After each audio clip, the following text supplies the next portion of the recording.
बिस्मिल्लाहिर्रहमानिर्रहीम। अल्लाहुम्मा सल्ली अला सय्यिदिना मौलाना मुहम्मद व आले मुहम्मद। दुआ चैनल के नाज़रीन को खुशामदीद कहते हैं। नाज़रीन, आज का अमल जो हम आपकी खिदमत में पेश करेंगे वो उन बहन भाइयों के लिए है जिनकी शादी नहीं हो रही या शादी या रिश्ते में रुकावट है। ये अमल आप अपने घर के हसूल या नौकरी के हसूल के लिए भी कर सकते हैं, यानी ऐसे अफराद जिनका अपना घर नहीं, उनके लिए ये अमल इंतहाई मुजरब है। इसी तरह जिन अफराद को नौकरी नहीं मिल रही और वो बेरोज़गार हैं और अरसा दराज से नौकरी के हसूल के लिए मारे मारे फिर रहे हैं, वो ये अमल बताए गए तरीके पर करें तो इंशाअल्लाह चंद ही दिनों में वो बरसरे रोज़गार हो जाएंगे।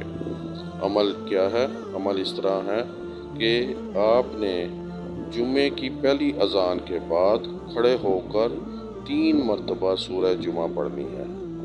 यानी पहली शर्त यह है कि आप ये अमल जुम्मे के दिन करेंगे।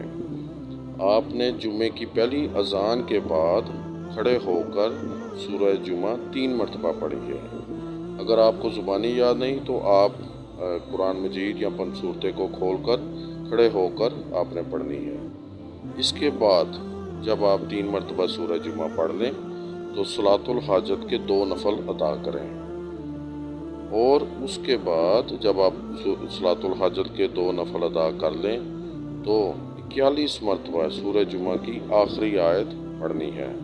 यानी सूरह जुमा की आखिरी आयत को आपने 41 मरतबा पढ़ना है। अब आपका ये अमल मुकम्मल हो गया है। फिर आप सजदे में अपने लिए, अपनी हाजत के लिए दुआ करें। इंशाअल्लाह ताला एक ही अमल में आप इंशाअल्लाह ताला अपनी मुराद को पा लेंगे इंशाअल्लाह ताला। अगर आप एक मरतबा इस अमल को आप एक जुम्मा या 3 जुम्मे तक आप करेंगे तो इंशाअल्लाह ताला आपकी मुराद पूरी हो जाएगी।